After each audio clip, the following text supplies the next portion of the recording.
Setelah lebih dari setahun dilanda konflik mematikan, Gaza kini bersiap memasuki fase baru pasca tercapainya kesepakatan gencatan senjata antara Israel dan Hamas. Perjanjian ini diumumkan oleh Perdana Menteri Qatar Sheikh Mohammed bin Abdurrahman Al Thani dengan implementasi gencatan senjata yang dijadwalkan dimulai pada minggu mendatang. Kesepakatan tersebut mencakup pembebasan 33 sandera Israel yang ditahan oleh Hamas, termasuk perempuan, anak-anak, dan pria berusia di atas 50 tahun. Sebagai gantinya, Israel akan membebaskan antara 990 hingga 1.650 tahanan Palestina. Setiap satu sandera sipil akan ditukar dengan 30 tahanan Palestina, sementara sandera tentara wanita akan ditukar dengan 50 tahanan. Gencatan senjata ini akan berlangsung dalam 3 fase selama 6 minggu. Fase pertama mencakup penarikan bertahap pasukan Israel dari Gaza Tengah dan pemulangan warga Palestina ke Gaza Utara. Selain itu, lebih dari 600 truk bantuan kemanusiaan akan diizinkan masuk ke wilayah Gaza setiap hari untuk mendistribusikan kebutuhan pokok bagi masyarakat yang terdampak. Menurut laporan, pembahasan fase kedua akan dimulai pada hari ke-16 sejak dimulainya gencatan senjata. Fase ini diharapkan mencakup pembebasan seluruh sandera yang tersisa, penghentian permanen aksi militer, serta penarikan penuh pasukan Israel dari wilayah Gaza. Fase ketiga akan difokuskan pada pemulangan jenazah sandera dan dimulainya rekonstruksi Gaza yang diawasi oleh Mesir, Qatar, dan PBB.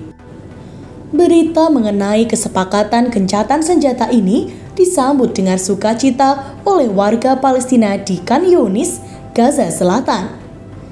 Di sisi lain, warga Israel di Tel Aviv terlihat menyambut dengan hati-hati perkembangan tersebut.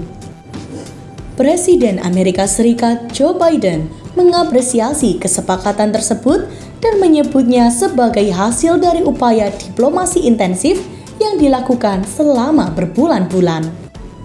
Ini adalah kabar yang sangat menggembirakan. Akhirnya para sandera dapat berkumpul kembali dengan keluarga mereka, ujarnya. Sementara itu, Presiden Mesir Abdel Fattah el-Sisi menegaskan pentingnya memastikan bantuan kemanusiaan terus mengalir ke Gaza hingga tercapainya perdamaian yang berkelanjutan melalui solusi dua negara. Sekretaris Jenderal PBB Antonio Guterres menyatakan kesiapan PBB untuk mendukung implementasi kesepakatan ini dan meningkatkan distribusi bantuan kepada warga Gaza. Perdana Menteri Israel Benjamin Netanyahu mengonfirmasi bahwa pemerintah Israel akan melakukan pemungutan suara terkait kesepakatan ini pada Kamis mendatang. Dalam pernyataannya, Presiden Israel Isaac Herzog mendesak pemerintah untuk menyetujui kesepakatan ini meskipun diakuinya bahwa langkah tersebut akan membawa banyak tantangan.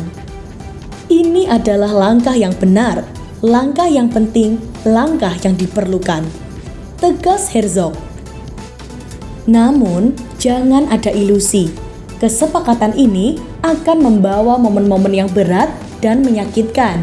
Tantangan besar menanti di depan kita. Lanjutnya, di sisi lain, pemimpin Hamas di Gaza, Khalil Al-Hayya, menyampaikan bahwa meskipun gencatan senjata telah disepakati, pihaknya tidak akan melupakan maupun memaafkan apa yang dilakukan Israel selama konflik berlangsung. Sejak serangan Hamas pada 7 Oktober 2023 yang menewaskan 1.200 warga Israel dan membawa lebih dari 250 orang sebagai sandera, situasi di Gaza semakin memburuk. Menurut Kementerian Kesehatan Gaza yang dikelola Hamas, lebih dari 45.000 warga Palestina tewas akibat serangan balasan Israel, dengan lebih dari setengahnya adalah perempuan dan anak-anak.